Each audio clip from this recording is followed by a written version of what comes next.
Now, how do we do this effectively, implement to increase research impact? Firstly, research must be translated, and there's an adaptation of findings to specific policy and practice context. We need the enthusiasm of key individuals. There is nothing worse than listening to somebody who actually has really no interest in telling you about this. It's pretty boring, and you will not feel terribly motivated if this person doesn't have some interest or energy behind what they're telling you. So it's really important that we have these leaders of these issue leadership. Contextual analysis is another, where you need an understanding and targeting of specific barriers to and enablers of change.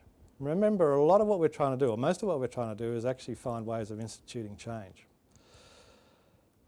I've already mentioned leadership. That can happen in various different ways. And support which is for ongoing integration of new activities within existing sectors and so forth, and so on. Now,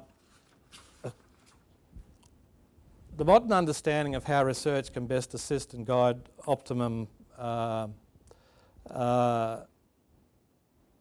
policy and program development process is focused on moving away from the didactic packaging of knowledge and static knowledge transfer processes such as reports, journal articles and conferences, or standing up the front here and telling you about it, to interactive and interpretive models which recognise the importance of context, the value of tacit and experiential knowledge among program and policy practitioners, the use of collaborations and engaged processes, and the viewing of research use as an ongoing process, not a single event. We just don't do a research study and then go away and run a program. That's what we do very often. But what we need to do is have it in a more, have a role of researcher, policymaker, practitioner, more tightly integrated. Why have I got that photograph up there? That photograph is of a fire hydrant across the road from a hotel that burnt down. The hotel burnt down because the water pressure, given where the fire hydrant was positioned, was inadequate to deal with the fact that there was a fire in a large establishment like a hotel. So various people had been responsible for the various parts of the planning process, the hotel building, the siting of it, the implementation of the fire hydrant.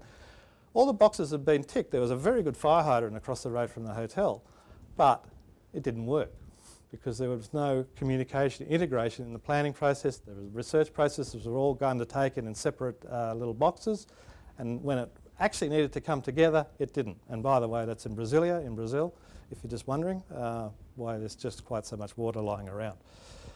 That's all very good, but has anybody done it? Now, actually, I was thinking about this and talking with Colin a few minutes ago. We in this organisation, and you probably heard today, because I wasn't here this morning, but I heard some this afternoon, have numerous examples of the sort of work that we do, where we work in this interactive and collaborative way. But you've been hearing a lot about all of our other work. What I want to do is draw your attention to a particular project which I think really illustrates all of the best elements of this sort of collaborative, interactive, iterative, ongoing, cooperative project work. So much so that, as Rick Brown and I were talking about it earlier, everybody thought the only person who had nothing to do with it, which of course was not true, was the researcher. But anyway, we'll get into that.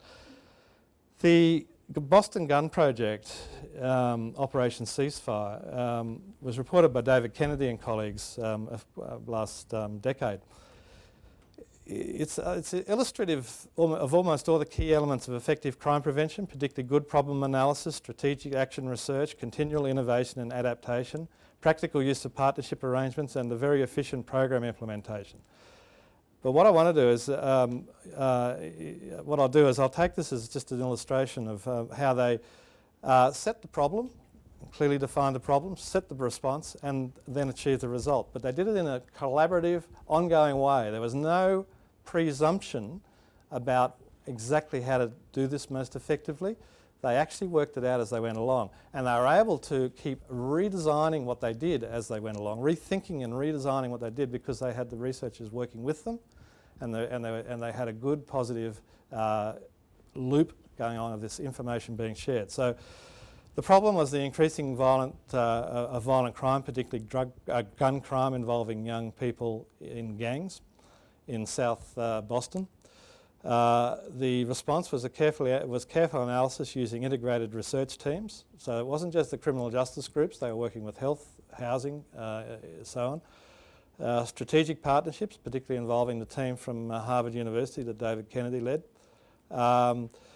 Targeted interventions driven by research and evaluations, and I point this out, they tried lots of things during the course of this thing, and if it didn't work, they stopped doing it. They actually had the data, and if these things weren't working or having the effect that they wanted to have, they stopped doing it and they moved on to something else. So they weren't frightened to actually report on or have understanding of failure. The interventions themselves focused on gang-related youth homicide and used deterrence as prevention, which in itself is actually quite brave, because there is it's a very contentious area, which is the role and effectiveness of deterrence as a prevention measure. Very popular, but the evidence is very mixed.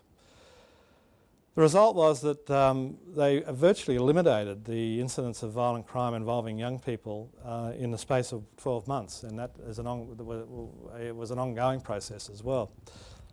Now, the strengths of the Boston approach: it was highly effective at achieving the primary outcome. It was cheap, cost effective. You hear talk about cost effective, and very few people can actually tell you whether or not something is cost effective, but we've got a conference coming up which will tell you about that later in the year. And it was very focused. They actually made very clear decisions about what results they wanted to achieve and how they were going to measure their effectiveness. It was built on a highly applied and well-integrated research agenda that guided the development, implementation, refinement and assessment of the intervention. So I've already commented upon the way that that was done by constantly revisiting what they'd done and how they'd done it. They built in the measures at the beginning. They actually said, we are looking at this all the way through, and that they put the research team as part of the planning team and the implementation team. They built they targeted multiple secondary benefits, such as increasing opportunities for education and employment. If you want to have a long-term result with a youth crime problem, then you have to look at these broader. Remember, I said, look at this criminal justice in these wider contexts within other domains. They need to be part of how you inform your research process. They focused on major improvements in interagency cooperation through genuine partnerships and shared responsibilities. Partnerships and sharing is very popular language. It's extraordinarily difficult to achieve in practice, but it's worth pursuing where it's worth doing.